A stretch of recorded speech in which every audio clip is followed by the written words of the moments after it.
ಕಾಲುವೆಹಳ್ಳಿ, ಗೌಡರಟ್ಟಿ, ಯಾದಲಗಟ್ಟೆ, ಕ್ಯಾತಗೊಂಡಳ್ಳಿ ಗ್ರಾಮಗಳು ಆ ಪಂಚಾಯತ್ ವ್ಯಾಪ್ತಿಗೆ ಬರ್ತಕ್ಕಂಥ ಗ್ರಾಮಗಳು. ಸುಮಾರು 15 ವರ್ಷಗಳಿಂದಲೂ ಆ ಗ್ರಾಮಗಳಲ್ಲಿ ಅಕ್ರಮ ಮದ್ಯ ಮಾರಾಟವನ್ನು ಯಥೇಚ್ಛವಾಗಿ ನಡೀತಿತ್ತು.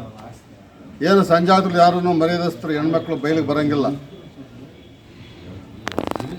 ಅವ್ರು ಕೂಲಿ ಮಾಡಿದ ಹಣವನ್ನೆಲ್ಲ ಕಿತ್ಕೊಂಡೋಗಿ ಕುಡಿಯೋದು ಮತ್ತು ಮನೆಗೆ ಬಂದು ಮಾನಸಿಕವಾಗಿ ಹಿಂಸೆ ಕೊಡೋದು, ಹೆಂಡತಿ ಮಕ್ಕಳೆಲ್ಲ ಹೊಡೆಯೋದು, ಅವಾಚ್ಯ ಶಬ್ದಗಳನ್ನು ಬೈದಾಡೋದು, ಇದನ್ನು ಆ ಸಂಜಾತಲು ಒಂಥರ ಊರಲ್ಲಿ ಅಶಾಂತಿ ಆಗಿತ್ತು. ಎಷ್ಟೋ ಜನ ಕುಡಿದು ಅನಾರೋಗ್ಯವಾಗಿಬಿಟ್ಟು ಸುಮಾರು 20-30 ಜನ ಮೂರಳ್ಳಗನು ಬರೀ 20 ವರ್ಷ 30 ವರ್ಷದ ಹುಡುಗರು ಹಸನಾಗಿದ್ರು. ಇದನ್ನು ನಿಲ್ಲಿಸ್ಬೇಕಂತ ಅನೇಕ ದಿನಗಳಿಂದ ಹೆಣ್ಮಕ್ಳು ಭಾಳ ಪ್ರತಿಭಟನೆ ಮಾಡಿದರು. ಗ್ರಾಮದಲ್ಲಿ ಗ್ರಾಮಸ್ಥರೆಲ್ಲ ಹೇಳಿದ್ರು, ಆದ್ರೂ ಗ್ರಾಮಸ್ಥರು ಯಾರೂ ಗಮನ ಹರಿಸಿರಲಿಲ್ಲ.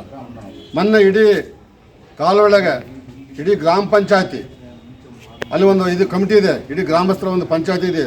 ಆ ಪಂಚಾಯತಿ ಸಮ್ಮುಖದಲ್ಲಿ ಒಂದು ಸುಮಾರು 500 ಜನ ಸೇರಿಬಿಟ್ಟು ಊರಲ್ಲಿ ಟಾಂಟ ಮಾಡಿಸ್ತಾರೆ. ಇನ್ನು ಮುಂದೆ ನಾಳೆಯಿಂದ ನಮ್ಮ ಪಂಚಾಯತಿಯಲ್ಲಿ ಯಾರು ಕೂಡ ಸರಾಯಿ ಮಾರ್ಕೊಡೋದು ಅಂತ ನಿರ್ಬಂಧ ಮಾಡಿದ್ರೆ ಅವ್ರೇನು ಮಾಡಿದ್ರು, ನಮಗೆ 3 ದಿವಸ ಟೈಮ್ ಕೊಡ್ರಿ, ಮಾಲ್ ಸ್ಟಾಕ್ ಇದೆ, ಅದು ಖರ್ಚು ಮಾಡ್ಕೊಂಡು ಮಾರಲ್ಲ ಅಂತ ಅವ್ರಿಗೆ ಭರವಸೆ ಕೊಡ್ತಾರೆ.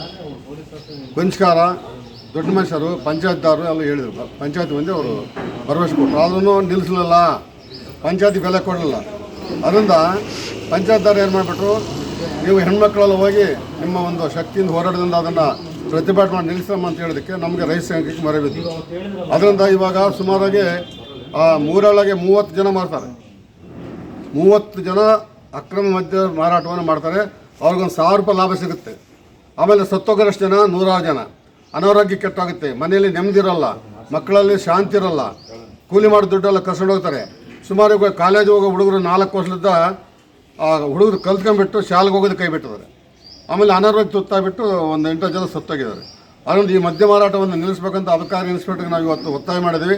ನಾಳೆಯಿಂದಲೇ ಅವರು ಕ್ರಮ ಕೈಗೊಳ್ತೀವಿ, ನಿಮ್ಮ ಗ್ರಾಮಗಳಲ್ಲಿ ಮದ್ಯ ಮಾರಾಟವನ್ನು ನಿರ್ಬಂಧ ಮಾಡ್ತೀವಿ ಅಂತ ಅವ್ರು ಭರವಸೆ ಕೊಟ್ಟಿದ್ದಾರೆ. ಅದಕ್ಕೆ ನಾವು ಅವರಿಗೆ ಮಾತಿಗೆ ಬೆಲೆ ಕೊಟ್ಟು ಇವತ್ತು ನಾವು ನಿರ್ಗಮಿಸ್ತಾ ಇದ್ದೀವಿ.